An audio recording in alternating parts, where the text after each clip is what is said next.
Welcome to your October 2021 horoscope. My name is Cailin, and today I'm going to be covering the major transits for the month ahead using tropical astrology and the whole sign system. I strongly recommend that you watch your horoscope for your ascendant sign first and foremost, because it will be the most accurate for you overall. Having said that, if you have time to also watch your sun sign and moon sign horoscopes, please do so, because the sun sign horoscope will tell you more about your life goals and your career, whereas the moon sign horoscope will tell you more about your home life, your family life, and your current state of emotional health and well-being. Now, before I get into the horoscopes, I just want to kind of announce that it's been 12 months since I did my very first horoscope series, which I launched on the 1st of October 2020. So a lot has happened in that time. The channel has grown so much and I've connected with so many of you guys, and I just love hearing from you. I love reading your comments and interacting with you more personally. So if these horoscopes resonate for you, please drop me a comment, let me know what's going on in your life.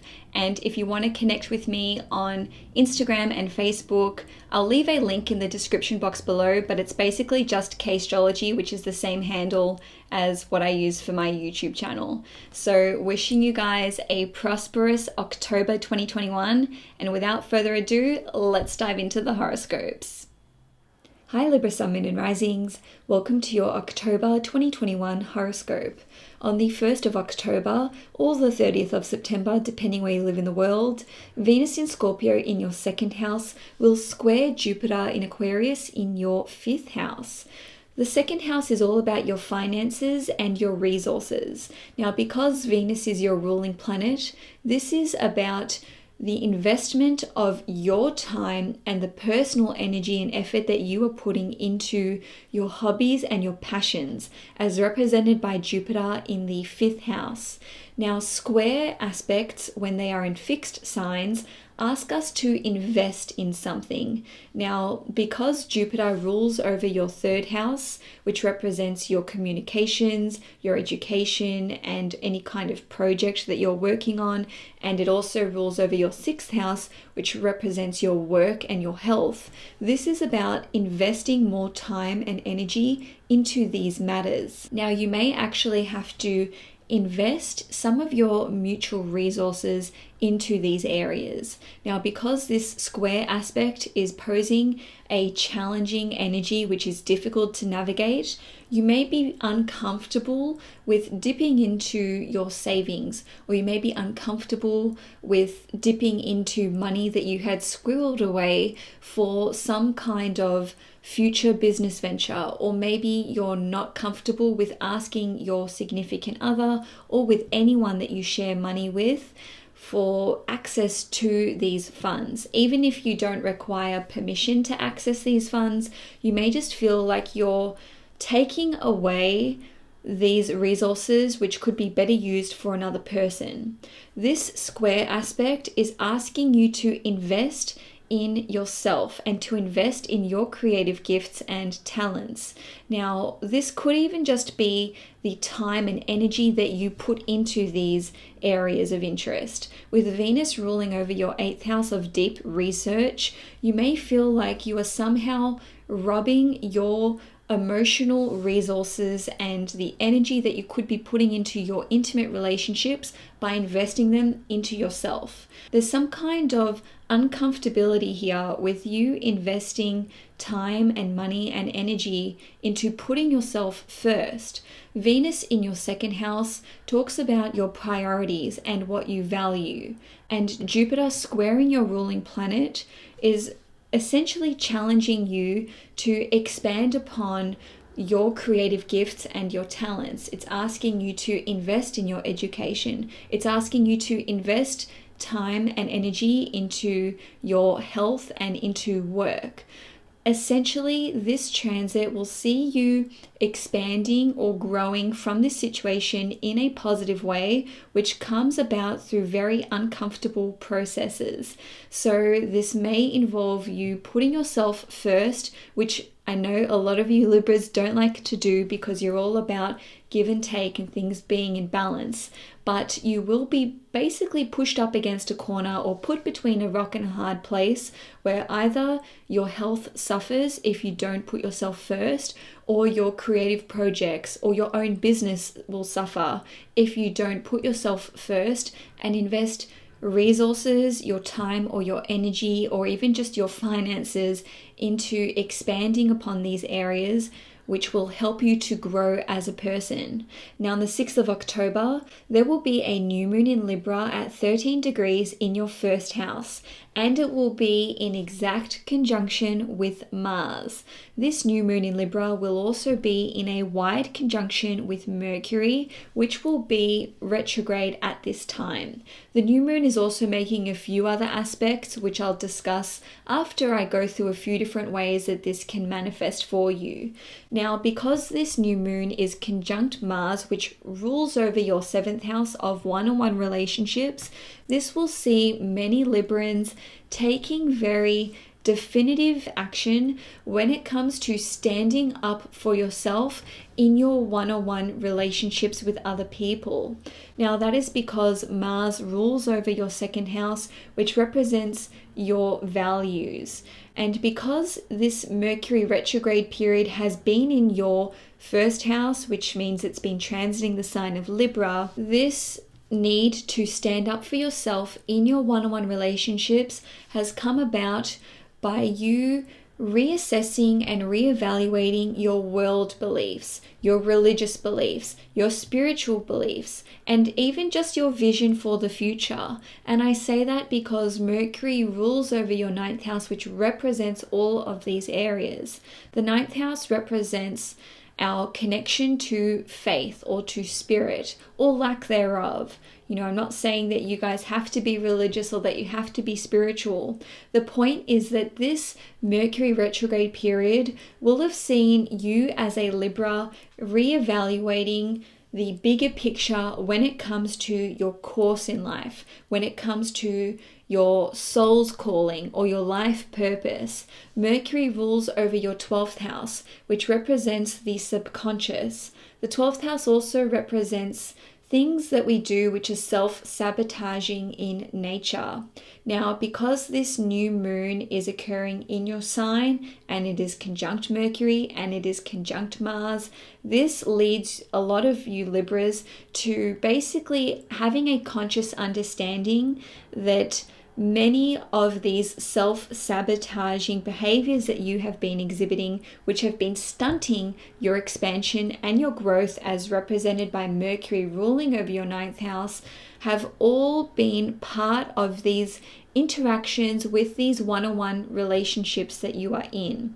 So this could be with your romantic partner, this could be with any kind of close friendship that you're involved in, this could be with your family. And I say that because Mars rules over your 2nd house, and from a Vedic perspective, the 2nd house rules over family. So your part, or the part that you play in these relationships, may have been holding you back from seeing the bigger picture or from progressing with where you want your life to go.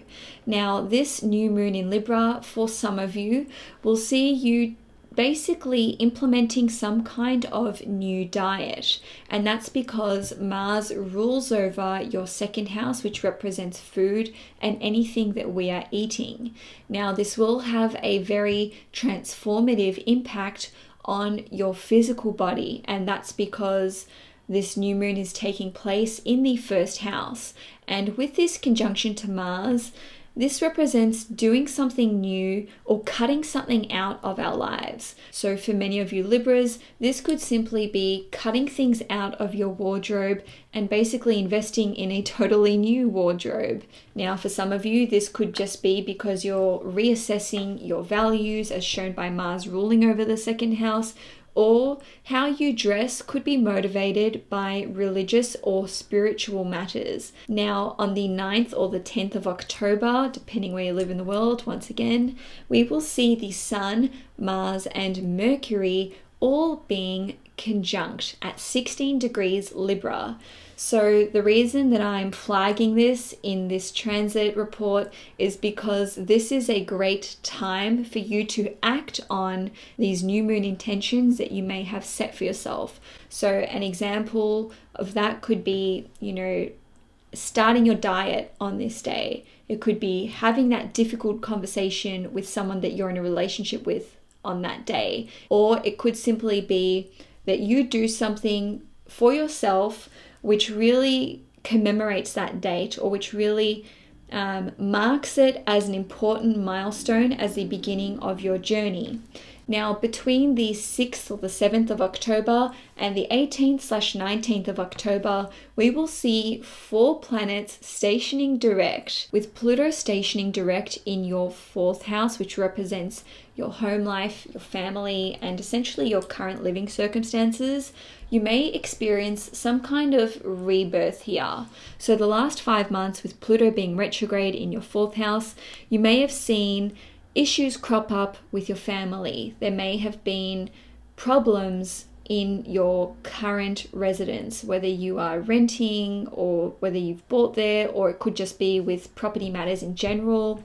In any case, this retrograde period finally coming to a close can see you having reevaluated your priorities when it comes to how much time you spend with your family, your familial relationships as a whole, or where you want to live.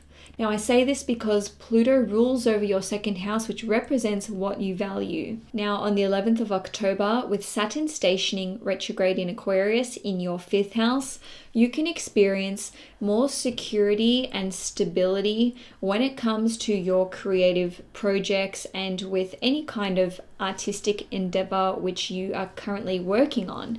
Now, the 5th house represents owning your own business. So for those of you who do own your own business, this can see you finally having a bit of stability, or at least some kind of solid foundation on which you can build upon. Lastly, with Saturn retrograde in your 5th house, there may just be more security or stability in your relationship or relationships with your children or with a person that you are dating. Maybe you decide to make your relationship exclusive around that date. Now, on the 18th of October, Jupiter will station direct in your 5th house in Aquarius, which means you can see more expansion and growth when it comes to these creative talents that you have, or with any kind of hobbies or passions that you enjoy. And because Jupiter rules over your 3rd house, which represents writing, communications, and learning, and also self-made worth, and because Jupiter rules over your 6th house of health and work, you can experience some kind of growth and abundance here. Maybe you experience a positive turn with respect to your health because you have focused more time and attention onto doing the things that you love and enjoy. Now, on the 18th/19th of October, Mercury will station retrograde in Libra in your 1st house. Yay for Libras! The end of incessant messages, calls, and conversations is finally here. And with Mercury being direct in your 1st house, you will have more direction and you will have had a positive perspective shift when it comes to your world beliefs, what you want to study, what you want to teach, what your travel plans are, what your marriage plans are, whether you believe in marriage or whether you don't believe in marriage. Maybe you've done a 180 there. On a different level, you may have totally changed up your sleeping habits. And I say that because Mercury rules over your 12th house. So maybe you have started going to bed earlier and now you can get up earlier. Maybe you have returned to practicing some kind of divination. Maybe you have picked your tarot cards back up again. Maybe you have reinvested some time into studying your astrological birth chart. Yes, I do offer birth chart readings if you want to head to the link in the description box below. Shameless plug. On a different level, with Mercury ruling over your 12th house, which represents periods of isolation, Many of you Libras may have come out of either a government-imposed lockdown or some kind of restriction on your freedoms, or maybe you've come out of a self-imposed period of isolation. Maybe you went into a little hermit cave where you've just been working really hard on yourself, on some kind of project, on some kind of work behind the scenes. In any case, this Mercury retrograde period in your sign, which spanned about 3 weeks, will see you basically having a very positive shift in your perspective and in your mentality, and you will have just gained a lot of clarity when it comes to knowing what you want to do in the future, as represented by Mercury ruling over your 9th house. Now, on the 19th of October, Mars in Libra in your 1st house will trine Jupiter in Aquarius in your 5th house. This is a great transit for you Libras because many of you will receive support from an individual who you are in a relationship with, whether that is romantic, whether that is some kind of friend. This may even be a client or a business connection. In any case, the reason this is going to have a positive impact on you is because Mars in your 1st house represents that you will have more energy and more motivation and more confidence. So receiving support from this individual, which is indicated because Mars rules your 7th house of one-on-one relationships, basically shows that this person is pumping you up. They're getting you motivated. They're giving you pep talks. Somehow they are inspiring you and pushing you in a way which is conducive to your growth and expansion. Now, you may see a lot of expansion or growth in your projects or in your own business. And I say that because Jupiter is in your 5th house, which represents owning your own business. It represents your hobbies. It represents your passions. And it rules over your 3rd house, which represents self-made worth. Now, the 3rd house rules over education. It represents you honing your skills and your talents. And it also represents any kind of communications project that you've got going on. So for many of you, this could be about starting your own YouTube channel or expanding that channel, or this could be about you starting some kind of writing project, or even working in a small team or group of people. So if you get involved in some kind of small team of people, whether that's like a support group for your projects or whatever, there will be a positive outcome as a result of this teamwork that you're engaging in. Now, this can see you having a positive turn in your health. And I say that because Jupiter rules over your 6th house, which is connected to health and it's connected to work. In a nutshell, you guys will be enjoying what you are working on, whether you're employed or not, whether this is owning your own business or simply a hobby or passion. The fact that you are investing time into the things that give you joy or that bring you confidence and happiness is going to have a positive impact on your health, your well-being, and your energy levels. Now, on the 20th of October, there will be a full moon in Aries in your 7th house. Now, once again, the 7th house rules over your one-on-one relationships. What's interesting about this full moon is that, well, we always see the sun and the moon being in exact opposition with one another, but with this one, we're going to see the sun conjunct Mars in your 1st house in Libra, and it will be in a wide conjunction with Mercury. So this full moon will be about you ending some kind of relationship, or at the very least fulfilling some kind of contractual obligation, or maybe it was a relationship which felt quite perfunctory, and now that it is over, you will experience some sense of relief, but there will also be some element of grief here.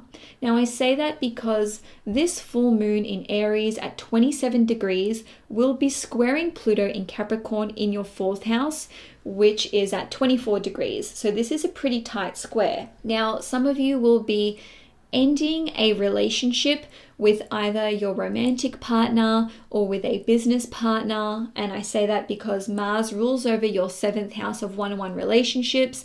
Having said that, this could be you ending a relationship with a friend because the Sun rules over your 11th house of friendship, or this could even be with a friendship group all together, or maybe even some kind of group or community where you had very personalized one-on-one relationships with one or more individuals in that group. What's interesting is that the end of this relationship, or it could even just be like the end of an important chapter or phase in that relationship, could see you having this boosted sense of confidence, but somehow there's this element of loss or grief there that you weren't expecting. So maybe you've been involved quite heavily with supporting another individual, and now they don't need your assistance anymore. This square to Pluto in Capricorn in your 4th house, which represents your psychological foundations, is kind of throwing up questions like, what does it mean now that this element of that friendship or that relationship is no longer there? What does it mean for me to not be friends with this person? I'm relieved, but I feel this sense of grief or loss, and I don't know why, because I knew that that was a toxic friendship or that that was a toxic romantic relationship. In any case, I want to make it clear that as soon as this phase is over, as soon as this chapter ends, as soon as the close of this relationship takes place, there will be such a positive upswing when it comes to your level of happiness and your ability to experience and express joy. And I say that because this full moon in Aries in your 7th house is sextiling Jupiter in Aquarius in your 5th house at 22 degrees. So again, this is a pretty tight sextile. Now, Jupiter rules over your 6th house, which represents your health. So the end of this relationship or of this perfunctory contractual obligation that you felt to this person, or even could just be the fulfillment of some kind of contract as it is, will lead to you having a revitalized sense of not just happiness, but also some kind of positive turn in your health, as I said, with Jupiter ruling over your 6th house. So don't be too disheartened if you feel quite confused about why you feel sad or a sense of grief at this phase ending in your life. You know, ultimately, the square to Pluto in your 4th house just shows that it was actually a really big part of your life. And even when some kind of tumultuous situation ends, there is like this bereavement period. You know, I've experienced this myself when I left a job which was really toxic, and then for a few weeks afterwards I was just like a mess. But it's because you're recovering, and Pluto is taking that time to restore your energy levels and to regenerate in terms of your psychological foundations. Now, on the 22nd of October, Mars in Libra in your 1st house will square Pluto in Capricorn in your 4th house. This transit basically highlights that for many of you, there will be a change in your living circumstances. Someone may move out of the house. Someone may move into your house. Now, I say this because Mars rules over your 7th house, which represents your one-on-one relationships, and the 4th house represents, of course, your living circumstances, and it represents your family life. So this could be a friend moving out or moving in. This could be a family member moving out or moving in. Now, this could lead to you feeling a bit tense. You may be experiencing loss or grief. Once again, kind of similar to that full moon energy that we experienced just 2 days before. And also, I just want to say, guys, that these two transits could very well be interconnected. So the end of a relationship could also coincide with someone moving out of your home. Now, for some of you, you may be living alone for the first time in your life, or maybe you've lived alone for many years and now you've had to concede to having a flatmate move in with you, and now you're experiencing this loss of your sense of freedom in, you know, maybe owning your own house, or you being the only one living there and being like in control of what goes on. In any case, this square aspect will pose a challenging and difficult energy to navigate. Now, it doesn't have to be people moving in or moving out. For many of you, this could just be arguments or disagreements with someone that you live with, whether that's a family member, a friend, or your significant other. There could just be something which is quite toxic in your home environment, which needs purification or which needs cleansing. So Pluto and Mars, when they're in a square aspect, it just represents emotions bubbling up to the surface and things just kind of exploding. So if you think about a volcano, you know, a lot of things are going on underneath the surface before an eruption actually occurs. So just be mindful that there may be a bit of a power struggle going on in the home dynamics, or with anyone that you live with, or even just in the family unit. Even if you don't live with your parents or with your siblings, there could still be discord in these relationships. Now, with this tense energy in the home or that you are experiencing, I strongly recommend that you guys cleanse as much as you can, whether that's smudging, whether that's doing some kind of sound bath meditation, a guided meditation, using your crystals. You know, you guys can see I've got my crystals totally sorted. I don't know if you're into that. If you are, great. If you're not, maybe research it. Now, there is one more transit for the month, but I'm not going to go into that because this video is way too long. If you want to catch how Mars in Scorpio on the 30th or the 31st of October is going to impact you, please make sure you watch my November horoscopes, because that will be first on the agenda next month. So Libra, if you enjoyed this video, please give it a thumbs up. If you'd like to see more content on this channel, please hit the subscribe button. Enjoy your month ahead, and I will see you guys next month.